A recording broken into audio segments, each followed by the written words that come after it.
What's going on, everyone? Welcome back to No Rules. Before we start today's episode, I really wanted to talk about the issues that are going on in this country surrounding the George Floyd event and a lot of black people before him. And as a white male in this country, I see the issues. I've never dealt with the issues firsthand personally. But I think a conversation needs to start, and I think the conversation needs to start with white people talking to black people and hearing what they have to say. And conversations aren't always easy. And I think especially with issues that are deep-rooted, especially in this country, conversation starters are the hardest. And honesty and realizing the truth that lies in this country, and that there is racism in this country, and it needs to stop. And it doesn't take just black people. It doesn't take just white people. It takes everybody in the world, no matter what color your skin is, no matter how you were raised. Because I have a 5-year-old son who I don't want ever to see what's going on today when he's 35 years old. And I take it serious because I have 2 godchildren that are black young men who I look at like my sons, and I don't want them to be treated differently than my son Theo based on color of skin. I don't view them differently, and I don't think other people need to do the same. And I think there's a lot of anger in this country, and I understand it. I saw it in college where some of my teammates were called certain racial slurs, and you could see the hurt, not only, in their eyes, but they, wanting to fight, and I understand it. And violence is never going to be the answer to our problems, but I think we have to understand the frustration. We have to understand where it's coming from, but I think the conversation needs to start. And I think for me, I'm a white male, but I have interactions with black people every day. And I understand the hurt, and I understand the angst. And I have a lot of white friends that don't have conversations with black people every day. And I don't know if they truly understand what black males go through in this country on a day-to-day basis.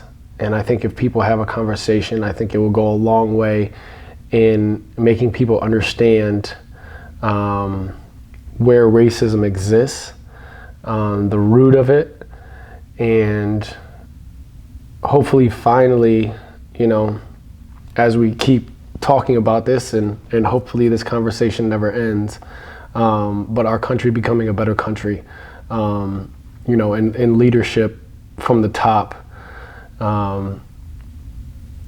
seeing racism for what it is and not just commenting to comment and stir the pot. So we just wanted to talk about that real quick before this started, and hopefully as the years go, the conversation never stops. We continue to understand why we started the conversation, and that's to destroy racism, to destroy police brutality. I think we also have to understand there's bad cops, but those bad cops are just bad people, and there's great cops too, and it's not every cop. And as we go forward with this, hopefully we can start conversations. And if you guys want to start conversations on our YouTube page and our comments, feel free. And let us know where you stand and your thoughts on it, and how we can solve this national problem of racism. All right, what's up, everyone? Back with No Rules. This is episode 3. Today we're going to be talking about social media within, just our everyday lives, within sports, how it affects recruiting, how it affects just the way our youth is today. So with that being said, Tyler Relph, Mike Timmons, we're going to jump into it. I'm 29. Tyler, 45? 35. Almost 36. Correct. Okay, almost 36. Correct. So we're close enough in age, but and I started with MySpace. I think was my first social media platform in 8th grade. What did you start with? Yeah, I mean, I had MySpace too. I think freshman year in college. Oh wow. Okay. Yeah. So there you go. And then Facebook, I think soon after that, but very different than today's social media as far as Twitter and Instagram and Facts. Snapchat. It's extremely different. There wasn't as much in-time interactions at that point. Facebook was very new, so it was a very different experience as far as social media went. When I was in college, right. For sure. I think with MySpace, the first thing that it helped us do was, you interacted with kids in your school, in middle school and high school. Now, you started to venture out in, the community and other schools and stuff like that. That was my first situation. So, with my AAU teammates, we could, keep up more across social media. And because one of my teammates over here went to this school, then I got to open up and meet, his friends at his school that weren't a part. And, it just kind of opened up and built those kind of friendships and stuff. But I think the biggest thing with MySpace that a lot of people my age will remember was the MySpace Top 8, which was almost the Bible of social media. That's what you if you were on somebody's top 8, that was your best friend no matter what. But the thing about MySpace Top 8 was you have your girlfriend at the time on your top 8, you have your best friend. So when that thing switches, you're in trouble. It's different. It's trouble.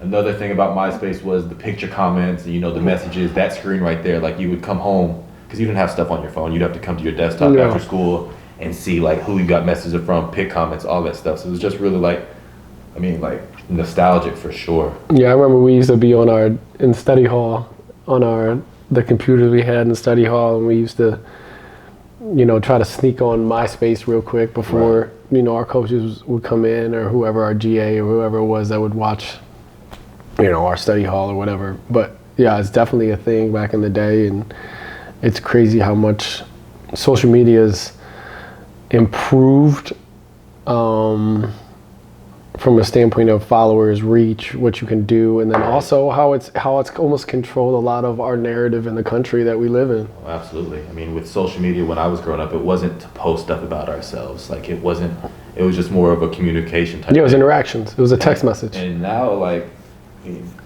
the way social media is now, I don't want to get too far along, but could you imagine with your ego in basketball, you being able to post a picture of yourself on Instagram after a game, the way actually I want to get into this right now, you as a basketball player, the way you play, the way it translates now to social media and your videos and stuff. Could you imagine if they had it back when you were in high school, the video stuff? I mean, that was you become a brand almost, right? And that was I wasn't a quiet player. I was more of I'm gonna let you know exactly what's going on right now. On Slam Ball's life, you would have been there. Yeah, yeah, just because I would have that's what I like to do. Right. But I think it's also a blessing in disguise. And I mean, I think you learn how to deal with it, right? Yeah. I think these kids these days are still learning how to deal with it. But back then, social media wise, I mean, if we went out or we did anything in college, nobody knew. Right, exactly. You didn't know anything. Some of the, Even if you got seen doing it, there was no platform to be Tyler Relph was here doing whatever. There was just. You can't. Yeah. Right now, you could take out your phone and be boom, look at them doing whatever, whatever we were doing back in college. But it's so different that these kids have to grow up and literally watch their back all the time. Absolutely. I didn't. me and my teammates had to watch our back a little bit, but not to a point of videos being posted or, you know what I mean? And I think that's where, things kind of changed a little bit for sure. Moving on, I want to talk about, we talk about, like you said, the pros and cons. Those are some of the cons. And another thing, now, the older generation, maybe a little older than you, but they're like, back in our day, we didn't do all this social media stuff. But that's because you didn't have it. If you were a 15, 16, 17-year-old kid, you would want all the media people at your games. You would want pictures all the time. I think a lot of the older generation, says they're not focused on the game. They just want the attention. Which, honestly, when I was in late high school in 2009, it still wasn't to the point where there was a lot of video surfacing. Honestly, I didn't know who was working hard. There was no workout videos, and I wish I would have gotten those. Because if I could see somebody in Dallas or Houston being from San Antonio that was working out and put in work, but I didn't know anything about these kids. So nowadays, what you see is Jalen Green in California goes between his legs, and then the next game, Greg Brown sees, I can do that. Let me do this. So it's almost a copycat to where now everybody's trying things in basketball because they see it. Whereas a lot of the older generation says, they just want attention. They're trying to be cute for the camera and stuff. I think there's pros and cons to it, but every 15, I wanted attention when I was that age. I didn't know it existed though, but yeah, I think that's the and that's the thing. I think these kids, because of social media, and you can connect, and you see each other, they become friends, and it's the older generation's and I'm like that too. I was never friends with my, the guy. I wasn't. When I played, it was bro, I don't know you. When we played AAU, we showed up. We didn't really know. It started a little bit with LeBron, when we were sophomores, but he controlled the whole. Right. He controlled it all. So we knew who he was, and a couple other guys, but and then the other thing that these kids have that we didn't have is during a time like this, right? We would have back then struggled to figure out what to do, because we don't have all this content on social media and YouTube and whatever it was to try to get better. These kids have so many avenues to improve their game, that we just never had.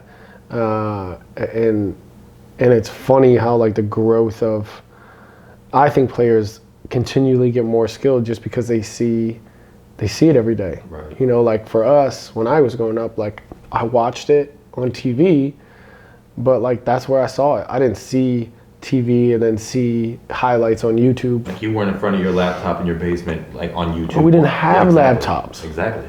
So for me, I was. You see it once. Yeah, I had cassette tapes that I would, whoever it was, Missouri versus Virginia or Missouri versus Illinois or the Bulls versus whoever, and then you'd have to record it and put it back in and rewind and it's just way different. I mean, even the videos I posted me playing college, you look at some of just the, it's kind of grainy, you know what I mean? It's just different. Yeah. Now, do you think it's already, everybody there's so much media and so much social media. Do you think it's oversaturated already? To the point where it's almost too much, or do you think it's still going to get that way? Because you've seen trainers like yourself, and everybody has their own way of things, and you see trainers getting made fun of all the time. Mm-hmm. Do you think pro and con, is there too much, or is that a good thing, or is it too much and it's a bad thing? I mean, I'm always of the thing where I'm not going to speak on somebody else's livelihood, and I know there's a lot of guys that do, especially a couple guys on Twitter, who choose to try to go at people or whatever. And a lot of that is because you're either insecure, you're jealous, or you got nothing better to do. I never understood that as far as making fun of other trainers. And I see a couple of people that try to make fun of these other trainers, and some of them I know. And I'm looking if you actually watch them, you would think different, because you'd actually hear what they have to say. Right. you know, but I mean, a lot of the guys that attack these other trainers know who they're attacking too. Yeah. You know, like they're not going to come at me because I'll go right back at them. Right. You know, and I think content's good. I think it's up to you to absorb the right content for you. yeah, it doesn't matter. Like not every single piece of content was made for you. None of the content's really made for you, but it's content there. Yeah, no doubt. I think that's the whole, like, it's your social media. Post what you want. Right. Like, who cares? Like, you know, and if he has more followers or it doesn't matter. I think a lot of people get mad at, like, oh, he's got whatever, 1 million followers. And you're just a hater. Yeah. In the end of the day, like, you're just a hater. Like, well, let's transition to that. Like, you know, people do call you a lot of times a social media trainer because of if nobody's ever been in the gym with you, they don't see the details that you break down with. But at the same time, you have to grow your brand because, that's the most important thing. So just kind of speak on the fact that when people call you a social media trainer, like, you don't respond too often to that. But yeah, what do you think they think, and why do you think they think that? Because I think it's jealousy. I think it's insecurity, and I think it's lack of knowledge of what they see. And then, for people that don't know, like, obviously you have 325,000 Instagram followers. 400. 425. Yeah. Did I say 3? Yeah, you did. It's all right though. It's the same thing, right? Yeah, close. But like, where people like when you're posting like 3 or 4 times a day, that helps all your other businesses. Your online training, which we have with Hoop Dynamic. Like, it's just the views. Yes, you post flashy things, but at the same time, like, we post detailed stuff and like. Yeah, but you like, if you want to be good at social media, you got to understand what hits and what doesn't hit. Right. Like, and I'm not a dummy. Like, I'm gonna post a lot of content that's very knowledgeable, like talking about ball screens and this stuff. But like, yeah, I like doing 2-ball. If you have a problem with it, like, cool. And what people often think is they see you post some flashy 7-second little combination, and they think that's what we do all the time. They think that's what you're trying to teach kids in there. Yeah. In the sessions. But that, again, that's just ignorance in my opinion. And like, people are like, oh, social media, and it's like, cool, bro. Whatever you think is what you think. I'm gonna keep doing what I do. I got, I got a family to feed. Like, I'm not worried about, a guy that wants to spend his time on social media talking about this, that, and third. And I know how much I study everything I do, and the time I spend, explaining the details and watching basketball and trying to make my players better. So there's so many comments just on our YouTube channel now through all our drills and stuff where people will say, oh, nobody does this at any level of basketball. That's too much dribbling, stuff like that. Yeah. When they probably watch 10 seconds of it and they don't realize that you're actually breaking down the footwork and everything that goes along with it. Yeah, I think the whole thing is like with the dribbling stuff, and that's pretty much what everybody gets, I'm never going to, and it's like, well, if you're working on dribbling, the whole point is to dribble a lot. And like, how dumb do you have to be not to understand that? Right. You know what I mean? And trainers are different than other trainers. A lot of trainers can't teach how to handle the ball like that within the footwork. So they have nothing else to do but like, oh, you're never going to do that in a game. And it's like, yeah, but you're going to have to react. You're going to have the thing on a string. You have to get to your spots. So just like you take 300 jumpers, you're going to do, like, you don't take 300 jumpers in a game wide open, do you? I've never seen it. Exactly. So I don't understand the whole, and it's just, but I think most of it is people can't teach it and they'll hate on it. And then, but it's funny, once you go at a person, they fall back right away. And I try not to go at like too many people, but if I do, like, it's amazing how quick they'll be like, no, I was just playing or whatever. Exactly. And it's like, okay, bro. So let's take a step back. And you have built a big social media following. When was it when you first started to like take it seriously, like social media, and you started to like grow? Like, do you remember when that was? Like, probably when I moved to Dallas. Okay. And when was that? Like 9 years ago. And what kind of social media was out there? I think Instagram was out. I think it was pictures. Okay. Right. So it was just pictures and like,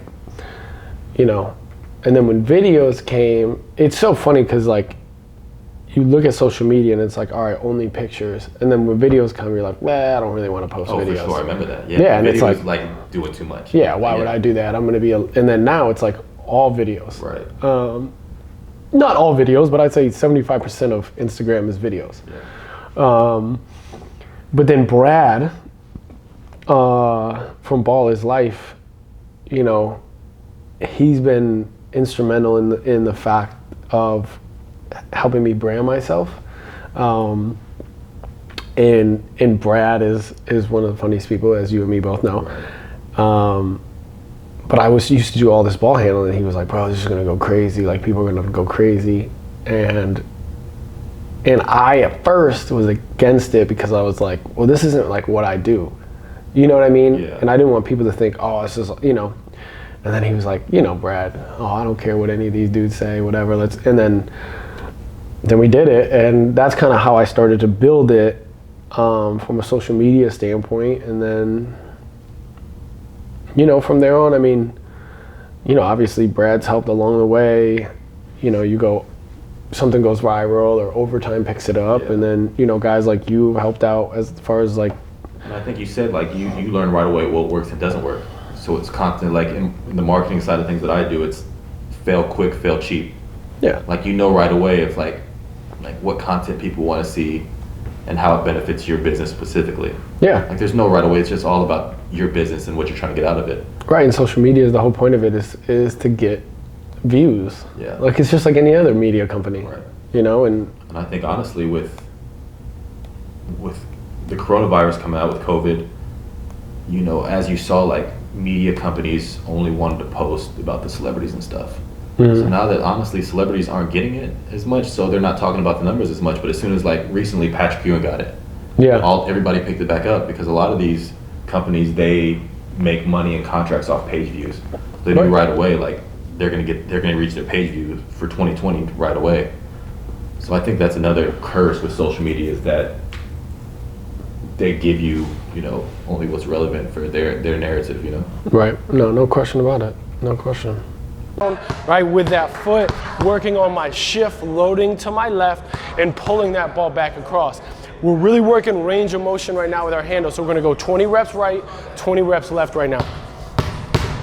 1, 2, 3, 4, 5, 6, 7, 8, 9, 10, 11, 12. So we're back talking about social media across everything, you know, in our lives every day, with sports, with our business.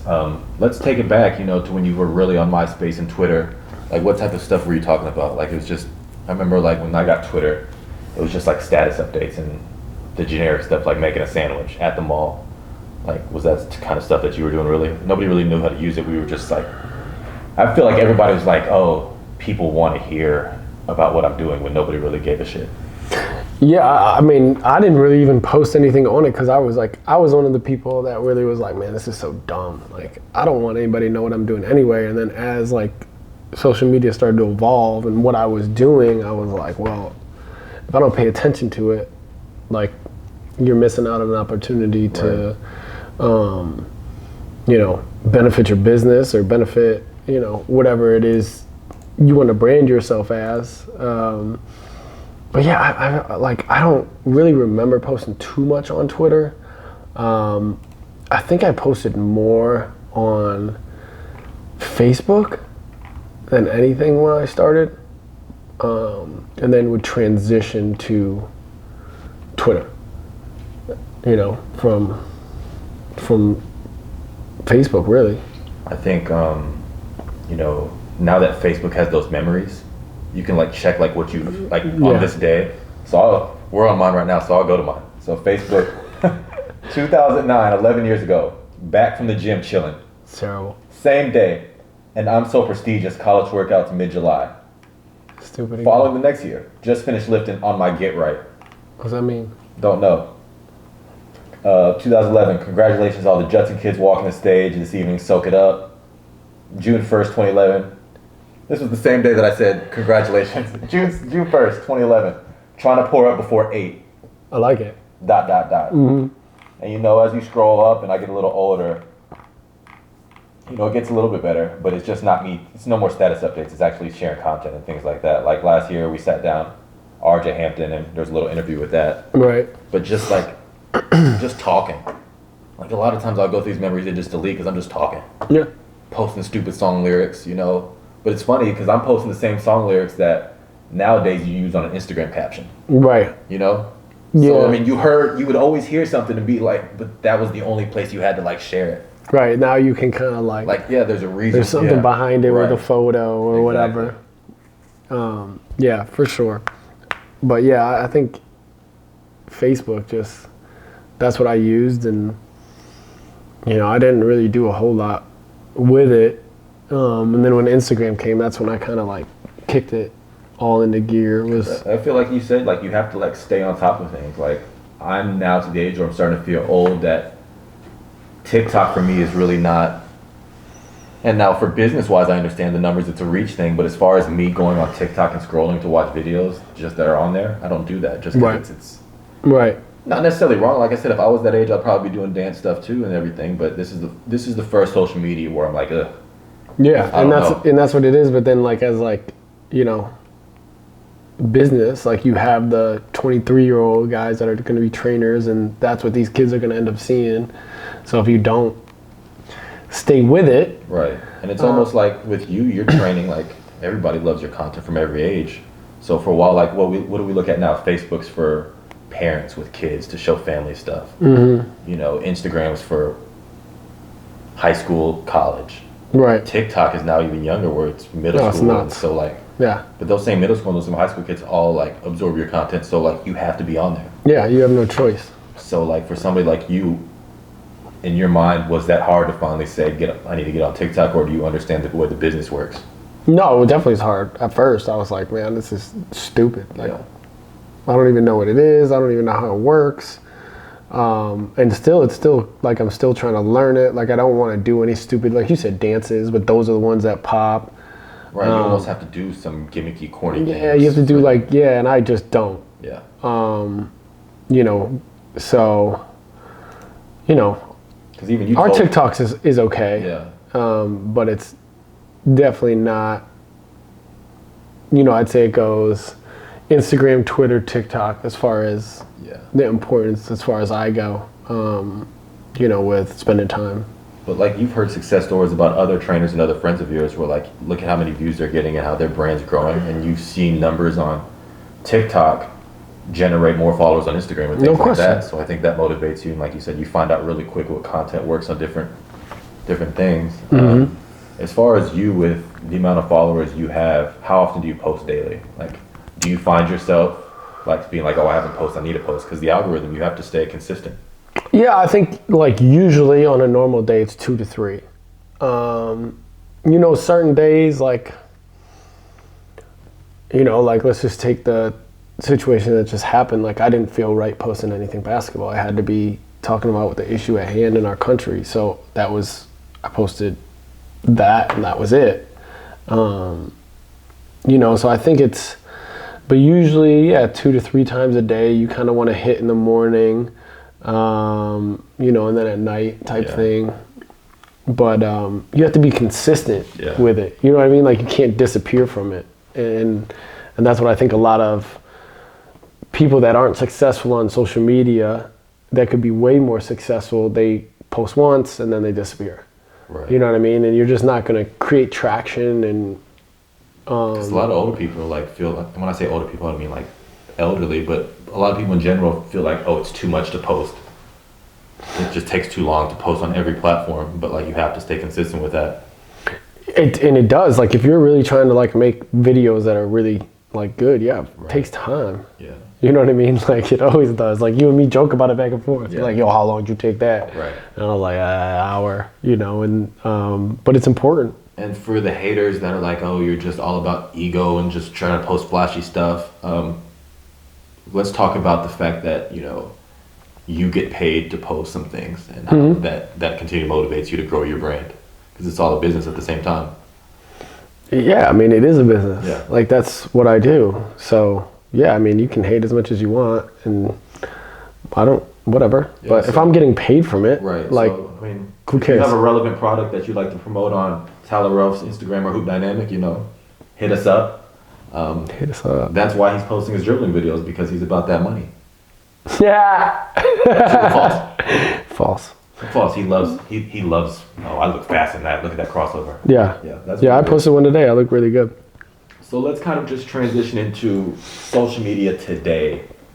We talked a little bit about how the basketball players use it. You know, they like the pictures and videos of themselves.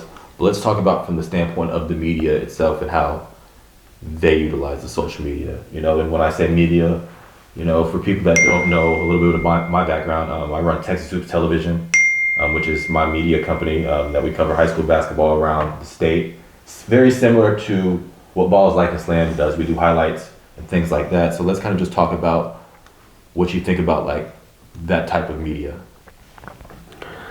Yeah, I mean, I think it's good. Like I said, Balls Life helped me a lot. You know, Slam has, you know, done a couple things with me. Overtime. Right. So yeah, I mean, they're social media companies. They know what hits and what doesn't. They've built a massive business. And I think what the basketball fans and the basketball media guys fail to realize is that on all these platforms you just mentioned, they don't say NCAA certified scouting service. That's not what they're doing this for. Yeah. You know, as a video guy, you know, my platform is I can put a 5-star kid next to a kid that might not play college basketball at all, but that's kind of the recruiting factor. I get the exposure. And I tell people all the time, yeah, I may post 20 seconds of this kid, but all my job is to start the conversation. You know, if a college coach is interested, you know, they need to dig deeper. Because yes, I'm only posting the best stuff. Right. And a lot of times, you know, the top kids on Slam and Ball is Life and Overtime, not necessarily the best kids in the country. It's all for views. Yeah. You know, you're trying to make money on YouTube, you know, ads and things like that. So it's not necessarily, we're not doing it to say, oh, like you need to recruit this kid because he's dunking all over the place. Like they're doing it for their business and their social media platform. But all these basketball guys on Twitter want to sometimes hate and knock, like, why do you keep posting this kid over and over again? Yeah, because I think the kids, when they see themselves and then they start getting these huge followings, like, yeah, it does affect maybe their ego a little bit or, you know, whatever. And I think that makes sometimes, most of the time, it's the older generation, you know, that's jealous that either we didn't have that growing up where we could get that exposure or that attention, you know, that these kids get. Whether it's, you know, Jalen Greens or RJ Hamptons and, you know, Matt McClung from, that's going to Texas Tech now, like all those things. The funny part I have is when like, and it's no offense to, I think basketball players, if you're committing anywhere, like, you know, go ahead and do your thing. But like, it's like, it just, if you're not going to a blue blood and you're not like ESPN's, like it's just kind of gotten a little out of hand. That's the only issue I have with it. But I understand a lot of times it's about the memories also. Yeah. You know what I mean? And creating those. But I hate when kids are like, you know, blessed to receive an offer from so-and-so. Right. Blessed. And it's just like. And it's just, that's just the culture that we're in. Like we would have probably done it for sure. Because everybody else is doing it. I don't think we would have. Yeah, that's the thing. Everybody does it, so it becomes a norm. Yeah, but I would tell people, I tell kids today, like, I've seen people that say, blessed to receive my 12th offer. Well, I've told kids straight up, if I was that school that was the 12th offer and I'm just a number now, like, forget it. I don't want you at my school. Yeah. Like, you got to understand, like, I understand being thankful and stuff, but yeah, it's just, I mean, it's a copycat society. And, like, why are you, like, at this point, why do you have 25 offers? What are we talking about? Yeah. But it goes back to the same reason why a kid wants to commit to the highest offer they have for the sake of social media. Yeah, that's what transfer protocol. Because it's a view of what they look like. Yeah. You know, like, oh, I want to, if I go to the school that I actually should go to, then everybody's going to think I'm not as good. Where in the long term, you'll probably be better at that school. Where these kids, it's like, no, I don't want to go to, you know, let's just say Stephen F. Austin. I want to go to Oklahoma State. Well, bro, Stephen F. Austin would smack Oklahoma State right now. You know, I mean, they went in and beat Duke.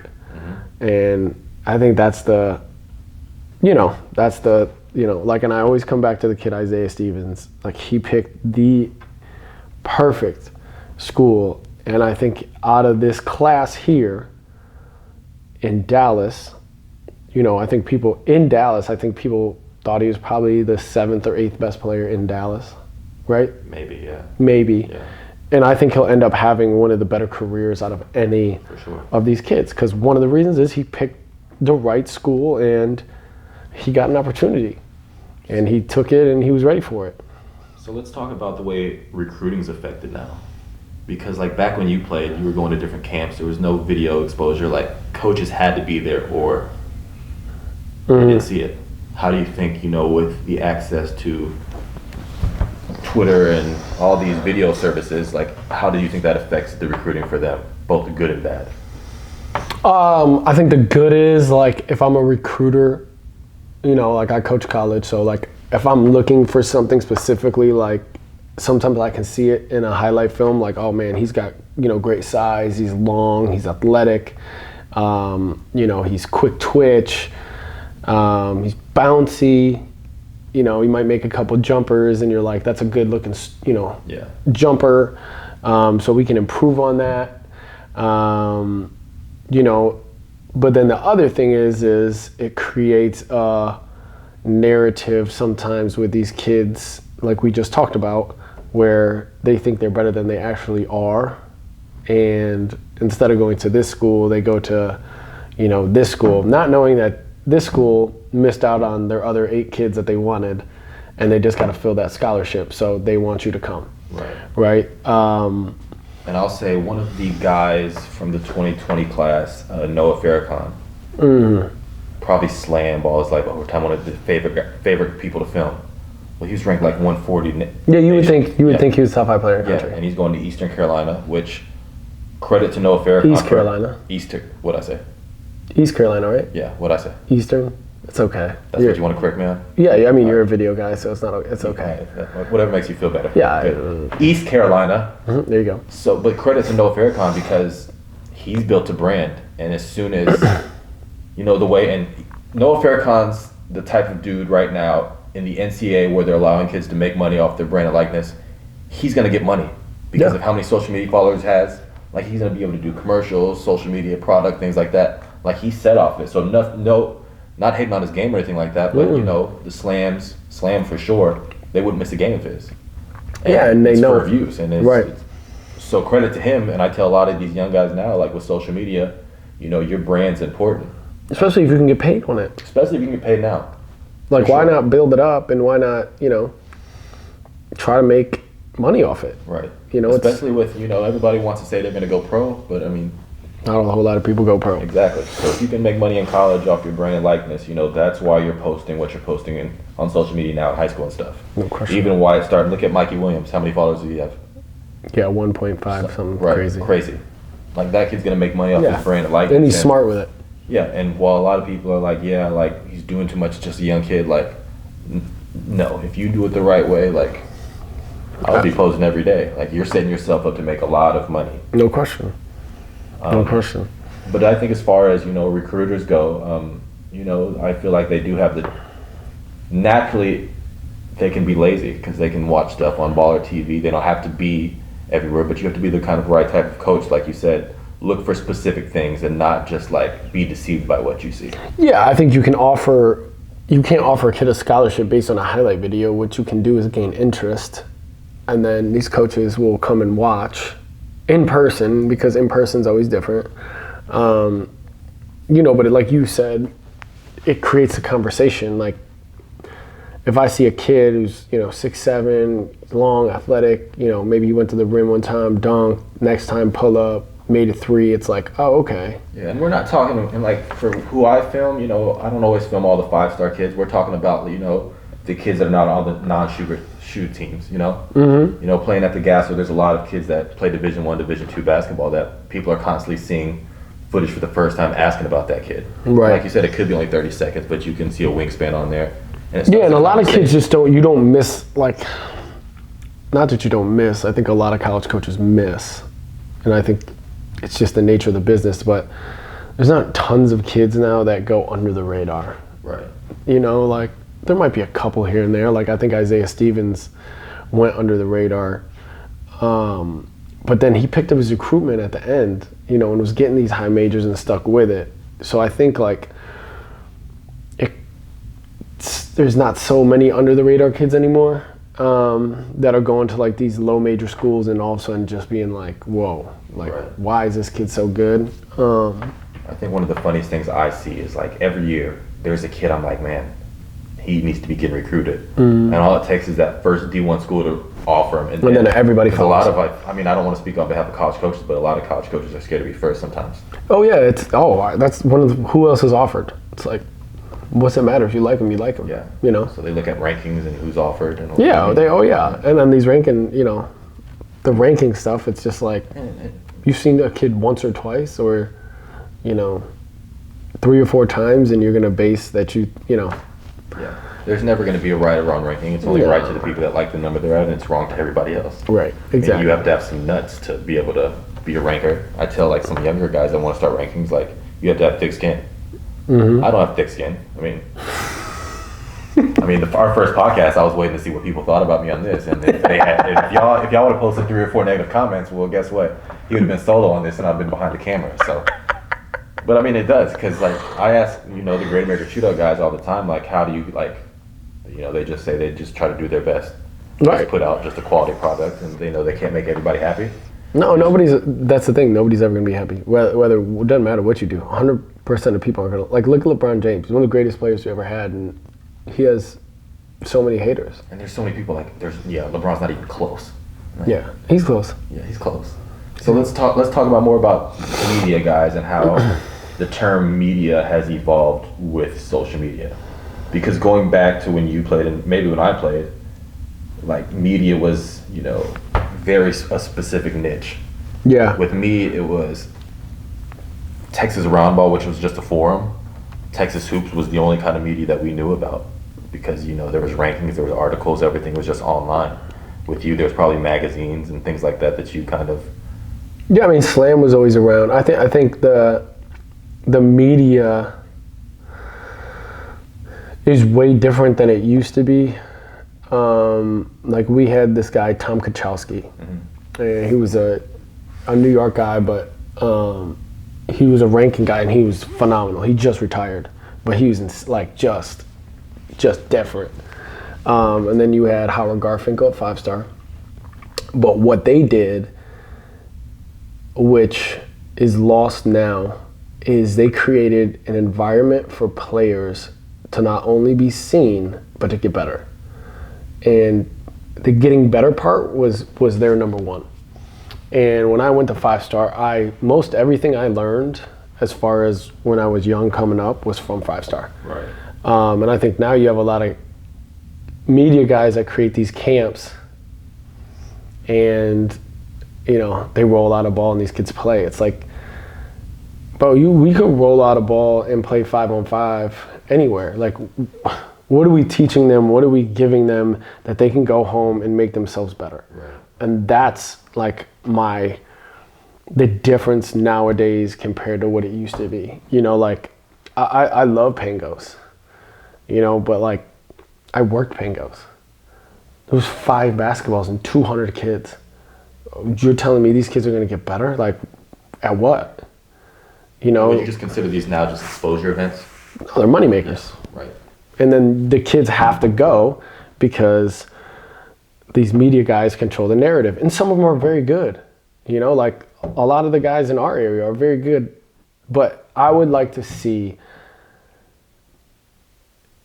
them benefiting the kids more, as far as, like, let's not only give them the media platform to improve, right, their rankings or whatever it is, but, like, let's make them better basketball players and better people. Like, where's that? Right. I went to USA last year, or 2018, the USA mini camp for all 16, 17, 18. And, like, we were just kind of sitting there as a media guy with a camera. Like, I was like, all right, I want them to play. But they were running drills and, like, just all this, like, very basic stuff. And, like, while we were bored, I remember, like, me and Brad were like, this is really good for them, though. Like, they were, like, doing all this. But then, I mean, as a media guy, obviously you want roll the ball and play. But no, I do see your side of things. Like, but the USA, that's the difference. The USA isn't they are not concerned with the media part. Right. They're concerned with, let's create an environment where these players can get better. With the media camps, they're not concerned with the players getting better. They're concerned with the players being there so that they can post, that player's there. And they have to do that for their livelihood. And that's like, I have no issue with that, but I think there has to be more like development as it goes. And I grew up in the 5-star era, which was just crazy. Yeah. I mean, it was the best camp, competitive wise, stations. Like you had to be a dog if you wanted to go to that camp. And how were media there? Was it just like newspapers from across the country following like their blue chip kid that was there and stuff like that? Yeah, I mean, they had, 5-star had their own guys like Tom Kachowski, Howard Garfinkel. And I mean, Howard Garfinkel at the time knew every college coach in America. So we didn't have to there wasn't too much. Howard Garfinkel was one of the most instrumental people in my recruitment. But it wasn't, he didn't notice how I played, he noticed my work ethic. And I was at every single camp. There was, or every single station, and then there was a station 13, which it goes to, so you have 12 stations during the day. And then station 13 is extra work. And like, if you go to this camp, like your feet bleed, like it's just insane. And I was always at station 13. And I got Mr. Station 13, which at the camp is like the hardest worker. And that's when and then my game matched up with it. Right. So that's kind of where I got noticed. But we don't have that here. You know what I mean? It's just roll the ball out. Like I remember doing post defense. You know what I mean? And that post defense I used when I was, got switched onto a big in college. Like I had to front. If I stayed behind, it was a bucket. Right. You know what I mean? And like those are the little things that none of these kids are learning these days. None of them are learning, but they just throw it out and they're like, all right, these are the 20 kids that we know are really good, and you're the 20 kids that are going to be in our all-star game, and that's what we do it for. And I think, like you said, the credibility back in the day was a lot harder to obtain as a media person. Yeah. Where today is, if you have enough followers and you just, have a cool camp and like it's, top players come, then that's all the credibility you need to be a media guy. And it transitions over to like the Twitters and stuff. It's a different age to where we have, if you talk enough on Twitter about a specific topic, then you are almost considered an expert or somebody in that field that knows what they're talking about. And that's just based on sheer talking every day. Mm-hmm. Especially I've seen over quarantine now, and I'm in the basketball media world. I mean, I do other things outside of basketball, but I'm still involved. But I've seen during quarantine, people just kind of talk, just to continue to stay relevant. And I tell people all the time, like, what if you only had 3 tweets a day? Like, how would you use those? Right. And I get it's transitioning in the right way, and it's a business and it's money maker. I just think the way the credibility is, it's not because you know the game or you're a real evaluator. It's because you just tweet on what you see, and the more you tweet, the more followers you get, the more credibility you get. Especially, everybody wants credibility from the younger guys. Yeah, and some of these guys are really good. Like, I think Dallas is probably one of the better areas as far as helping kids in the area. What's going on, everyone? This is Tyler Relph. Follow us on Patreon. We're going to have YouTube live sessions going over skill development.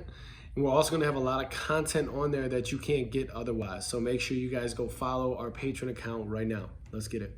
So I think going forward, the question you kind of want to ask is like, how do you continue to like be a responsible kind of media type person in the community? Like, how are we all working together to help kids? Because I consider media, video guys, people that run events, scouting services, you have an influence in the media as well, just going forward, how do you think we can all work together? Yeah, I mean, my influence isn't like as far as like ranking or telling, saying, this is. But you see the game though, and like. Yeah, I see the game, but I don't really like getting. You know what I mean? Right. I don't get into that stuff. But I think it's more of, you have 3 sides. You have the player development side, making players better, which is extremely beneficial to kids and helpful. Then we have making kids better people. Whether it's, social injustice awareness. Academic, branding themselves, stuff like that. And then you have the media side, rankers, balls like the slams, guys like you who make these videos, and it's yet to like come together, you know. And I think that's where things become really beneficial if we can come together and everybody can just get better. Right. You know, because you get one thing here, you get one thing over there, and then you get another thing over here. And if we can make it to where everybody wants to come together and make these camps more like the 5 stars, which I loved, I think it's all around would be more beneficial for the players. And I do feel like Dallas as an area has a lot of good support in every single, like, the video guys, the media guys, the events. I think there's a lot of assets. And I feel like we all do support each other in some way with having our own business narratives. So I don't think we're far off. It just takes a environment to where, like you said, we spoke about earlier, we don't, like, everybody wants the big time kids to be at the event. So what's the perfect formula to have these kids be able to work hard, get better as people in person, and like run a successful business? And I think that's just kind of what we're working on trying to find, you know? Yeah, and I think the biggest thing is like you gotta have almost somebody that doesn't like care in each side. Like, yeah, you might be the best player, but like understand if you're number, you know, whatever you are in the country, if you're top 10, it doesn't mean that you're automatically going to play in the NBA. Like Paul Millsap in my class, who now is probably made over $100 million in the NBA, was ranked 140. Right? And there's guys that were top 10 that you just never heard of again. Right. So like the work has to continue, and I think that's what happens a lot is these kids, I've made it, and it's like, you're a sophomore in high school. What makes you think you made it? You haven't made it. If you're here, work harder. Like, don't get here and say, I'm good, because you will get passed up, and you will get passed up quick. Yeah. And I mean, I think that's one of the things with like the video guys like myself, like we do get blamed for that. But I mean, I'm not filming these kids. Like, there's a reason why we're filming these kids, and the kids don't realize it. Obviously, they don't realize what their reach and their brand is. You know, they just think I'm the best player, so that's what they want. And the parents come into it too. Like, just be realistic with your kids. Like, yeah, that's cool, but like, if you want to play in the NBA, like, this isn't enough. Like, you have to truly dig in deep, and want to be great if you want to play at that level. Like, it just is what it is. And it's being honest with these kids, and I think these players are almost controlling the whole narrative of, I'm gonna do what I want, like, you know, because the AU coaches want to keep them, the media people want them to come to the gym, the trainers want them to come to the gym, so you get to work, how hard you want to work.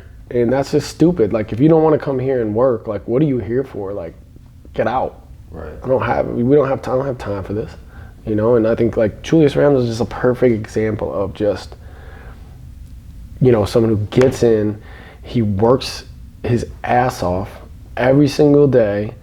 And people will argue with you, well, he's 6'9", 250, and he was a freak in high school. But work ethic matters, because you get to the NBA and like look. Everybody's that. Right. So yeah, that's cool. He's 20-10 in the league. Like, he's making millions of dollars. He's creating generational wealth. It's 4 o'clock.